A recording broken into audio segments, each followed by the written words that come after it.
Well, first of all, I had really no experience with babies, so I was very nervous, and I didn't know what to expect. And after I gave birth to her, I didn't feel this connection or bond that people say you're supposed to feel immediately. When we came home from the hospital, I was just an emotional wreck. My emotions were out of control. My anxiety was extremely high, and I have always struggled with anxiety, but my anxiety kind of spiked, and I felt like, oh my God, I don't have this tiny little life in my hands, and I have to keep her alive and feed her, and it was just like overwhelming for me. It took a while for me to start feeling that bond with her, and I was just an anxious wreck. I also experienced some insomnia with her, and it took me a while to be able to sleep and feel normal again. And I think it was when, I can't remember exactly how old she was, but I had been on some anti-anxiety medication before I got pregnant with her, and then I stopped it when I got pregnant. And for some reason, it wasn't clicking in my head, like, you need to get back on that medication because that helps me and works for me.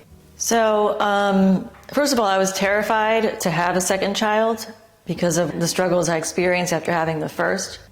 And I remember looking at, like, she was so little, and we had a 3-year-old at home. And I remember thinking, like, oh my God, I can't do this again. I can't care for this little life. I don't know how to do this again. And, like, I started just having so much anxiety about caring for such a small life, like, immediately. Which then, as being in the hospital, then I started having panic attacks about our other child. I was like, but wait a minute, we have another baby. I need to see her. Oh my God. So it was just all of these things started setting in, like, immediately, which didn't happen with my first baby. We came home from the hospital and everything was great. Like, she was a very peaceful baby. You know, she slept well, she fed well. My older child seemed to be adapting quite well. Like, everything was like as you would want it to be. And inside, I was like a mess. Like, it's hard for me to describe, but I had complete insomnia, couldn't sleep a wink.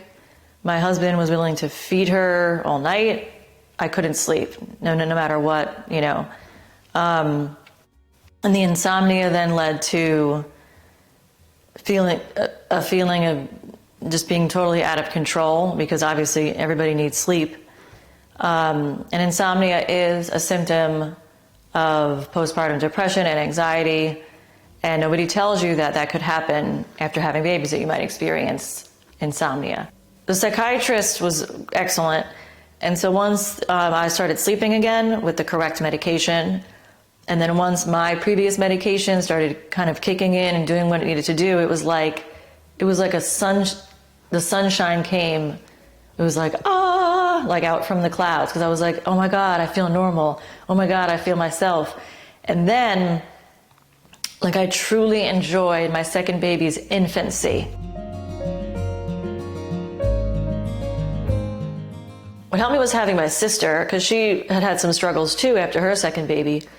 And she knew that I was struggling, so she came over like every day, every other day for a couple weeks. And my husband really didn't know what to do because, you know, obviously he hasn't experienced this, and he was kind of like nervous. And anyway, so I was able to sit down with her, and I was able to say things to her that might have sounded scary to somebody else, but she was like, I'm not scared. Nothing you're saying is scaring me, you know? And I was able to say something to her that was a little scary, but it brought me a lot of comfort. I remember saying to her, listen, if you start seeing that I am not getting better and that what you're noticing with me is really scary, please don't let me get to a point of self-harm. Please bring me to a hospital. I needed to see a psychiatrist again, because I wasn't on my medication. and I couldn't get in to see one. So that was a struggle, but finally I called and I said, this is a like emergent situation. And so I got in to see a psychiatrist, and he prescribed a proper medication that would help me to sleep and to get me back, and I got back on my previous medication. It was very scary. The way I felt inside was very scary. I also had a little bit of something called intrusive thoughts that most people don't talk about during that time as well. What was helpful was being extremely honest and saying out loud, what I needed someone to hear. Like, I needed someone to know what was going on in my head. So I tell moms,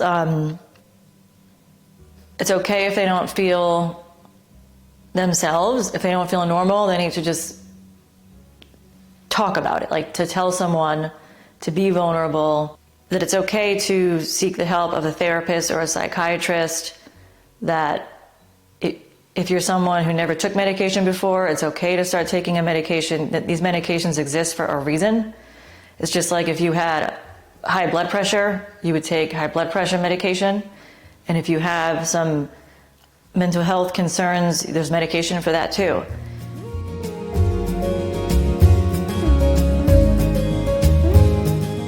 So a lot of women that I know they feel that asking for help is a sign of weakness, because a lot of women like to feel like they have to handle everything themselves. But asking for help and being vulnerable is actually a sign of immense strength, because when you ask for help, you're starting to pull yourself out of that darkness and pull yourself up, and that takes so much strength.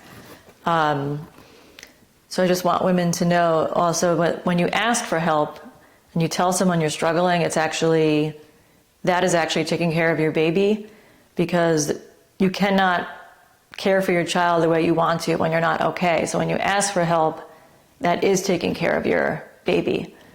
And I just want women to know that anyone that's struggling, it's a temporary feeling. It is not going to last forever. There is help out there. And if you get the help that you need, you will feel better.